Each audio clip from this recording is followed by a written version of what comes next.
सलाम ने एक मर्तबा बनी इसराइल में बड़ा फसी व बलीग वाज फरमाया, यानी बयान फरमाया और ये भी फरमाया कि इस वक्त मैं बहुत बड़ा आलिम हूँ। हज़रत मूसा अलैहिस्सलाम का ये फरमाना खुदा को ना भाया और हज़रत मूसा से फरमाया, ऐ मूसा, तुमसे ज़्यादा आलिम मेरा बंदा खिज़्र है। किसने फरमाया? अल्लाह पाक ने फरमाया तुमसे ज़्यादा बड़ा आलिम मेरा खिज़्र है।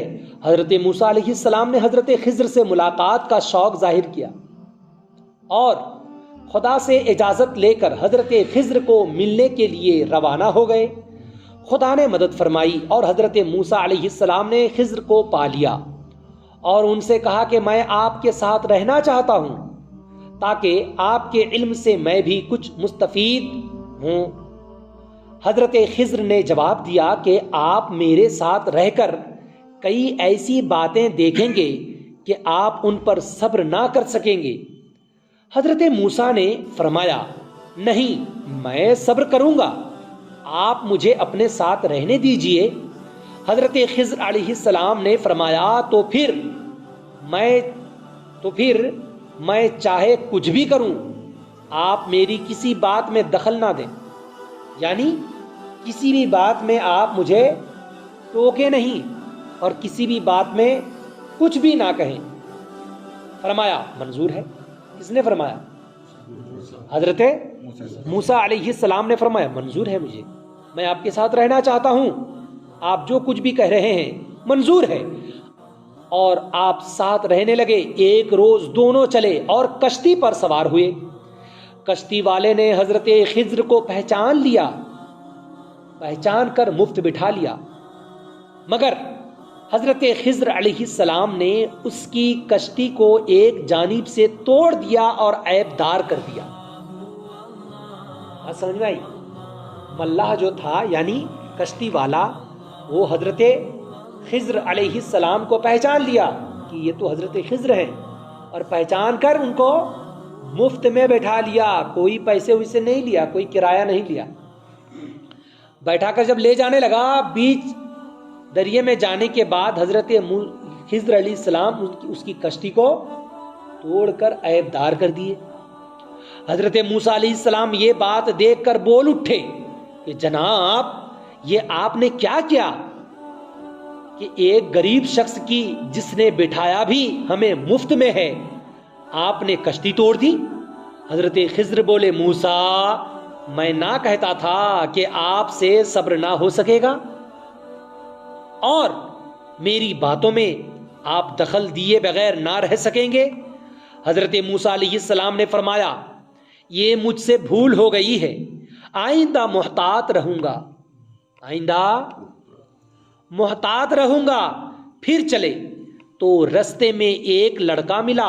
हज़रत खिज़्र ने उस लड़के को कत्ल कर डाला।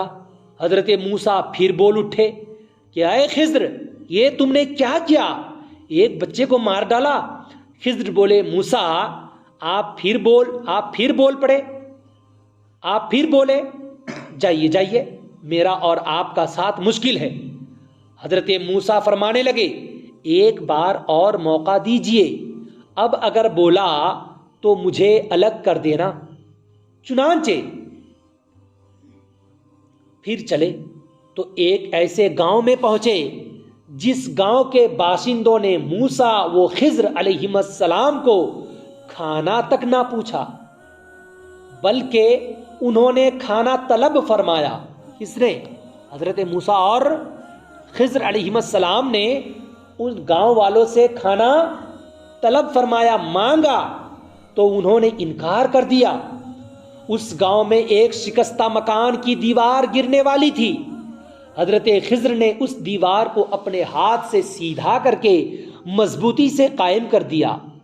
हज़रत मूसा अलैहिस्सलाम ने देखा कि ये गांव वाले तो इतने बखील हैं कि खाना तक देने को तैयार नहीं, और ये खिज़्र इस कदर शफ़क़त पर उतर आए कि उनके गिरने वाली दीवारें कायम करने लगे हैं। यानी वो खाना तक हमको नहीं दे रहे हैं, और उनके जो घर की दीवार गिर रही है उसको ये कायम कर रहे हैं। इतनी ज़्यादा मेहरबानी कर रहे हैं। तो ये देखकर फिर बोल उठे कि ऐ खिज्र, अगर आप चाहते तो इस दीवार के खड़ा कर देने की आप उनसे उजरत भी ले सकते थे, मगर आपने तो मुफ्त काम कर दिया। हजरत खिज्र बोले, मूसा बस अब मेरी और आपकी जुदाई है, यानी आप मेरे साथ नहीं रह सकते। आपका रास्ता अलग है, मेरा रास्ता अलग है। आपकी और मेरी अब एक साथ में आप मेरे साथ नहीं रह सकते। आपकी और मेरी अब जुदाई है। लेकिन जुदा होने से पहले इन बातों की हिकमत भी सुनते जाइए। वो जो मैंने कश्ती को तोड़ा तो था, तोड़ तो दिया, लेकिन उसकी हिकमत यह थी कि दरिया के दूसरे किनारे एक जालिम बादशाह था जो हर साबित कश्ती जबरदस्ती छीन लेता था। हर अच्छी कश्ती, हर खूबसूरत कश्ती जबरदस्ती छीन लेता था, मगर जिस कश्ती में कोई ऐब होता उसे नहीं छीनता था, उसे नहीं छीनता था, उसे नहीं छूता था। कश्ती वाले को इस बात का इल्म न था, जो हम लोगों को फ्री में, मुफ्त में लेकर जा रहा था, उसको इस बात का इल्म न था। मैं अगर कश्ती का कुछ हिस्सा ना तोड़ता तो उस गरीब की सारी कश्ती छीन जाती। और वो जो लड़का मैंने मार डाला उसकी हिकमत ये थी कि उसके माँ बाप मुसलमान थे, और ये लड़का मैं डरा कि बड़ा होकर काफिर निकलेगा और इसके माँ बाप भी उसकी मोहब्बत में दीन से फिर जाएंगे। तो मैंने इरादा कर लिया कि उसके माँ बाप को अल्लाह उससे बेहतर लड़का दे, और उसे मैंने मार डाला ताकि उसके माँ बाप इस फितना से महफूज रहे। और जो मैंने गांव में गिरने वाली दीवार को सीधा कर दिया, उसकी हिकमत ये थी कि वो दीवार शहर के 2 यतीम लड़कों की थी, और उसके पीछे, उसके नीचे उनका खजाना था, और बाप उनका बड़ा सालेह और नेक था।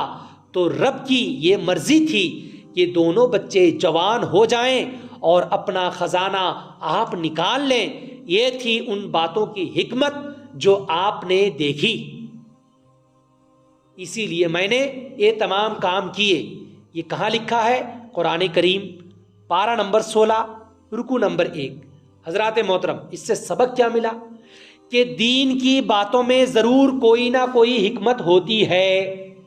आदमी को इल्म की तलाश जारी रखनी चाहिए, चाहे वो कितना बड़ा आलिम क्यों ना हो।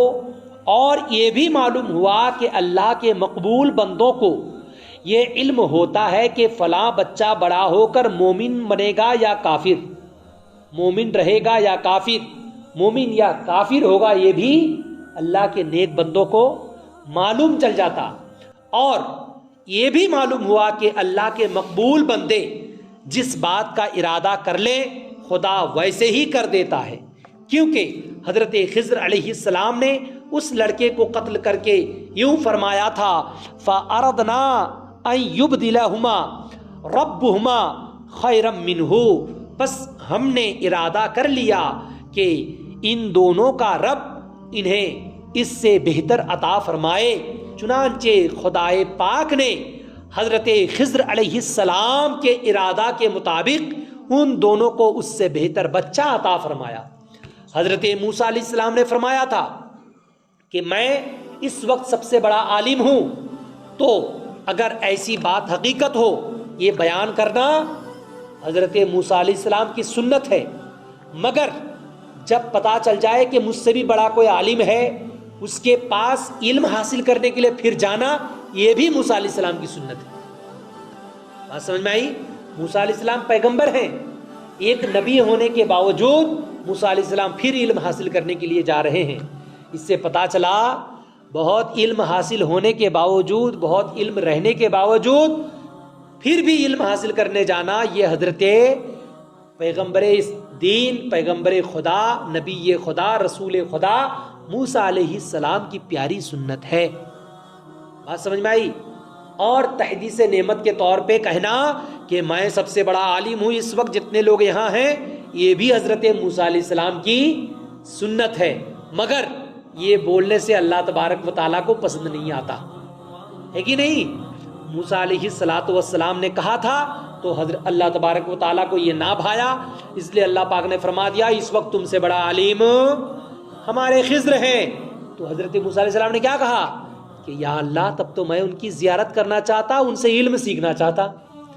लिहाजा इल्म हासिल करने के लिए, उनसे सीखने के लिए हजरत मूसा अलैहिस्सलाम हजरत खिज़्र अलैहिस्सलाम की रिफ़ाक़त की खातिर, उनसे मुलाकात की खातिर उनके पास गए, ढूंढ ढूंढ को रास्ता गए, है कि नहीं। बात क्या समझे कि इल्म हमेशा मरते दम तक हासिल करते रहना चाहिए। और हम लोगों के प्यारे नबी मोहम्मद अरबी सल्लल्लाहु अलैहि वसल्लम ने इरशाद फरमाया कि अगर इल्म हासिल करने के लिए तुमको मुल्क चीन जाना पड़े तो जाओ, मगर इल्म हासिल करो, है कि नहीं। तो हर रोज़ जो हम लोग यहाँ सीखने और सिखाने का माहौल बनाए हुए हैं, यकीन इस बात पर मुझको है कि हम लोगों से अल्लाह और उसके रसूल ज़रूर राज़ी हैं, और राज़ी हैं इसलिए हम लोगों को तौफीक मिल रही है कि हम लोग उसके दीन की बात सीख और सिखा रहे हैं। अल्लाह पाक की बारगाह में दुआएं हैं, या इलाहुल आलमीन हुजूर पाक अलैहिस्सलाम के सदक़े फ़ेल हम लोगों की इस मुख्तसर सी महफिल पाक को अपनी मुक़द्दस बारगाह में कबूल मंजूर अता फरमा। हुजूर की मोहब्बत में जिला, हुजूर की मोहब्बत में उठा, हुजूर की मोहब्बत में ज़िंदगी गुजर बसर करने की तौफ़ीक़ और रफ़ीक़ अता फरमा। व सल्लल्लाहु तआला अला खैरि खल्क़िही मुहम्मदिन व अला आलिहि व अस्हाबिही अजमईन आमीन बिरहमतिका या अरहमर राहिमीन। ला इलाहा इल्लल्लाहु मुहम्मदुर रसूलुल्लाह।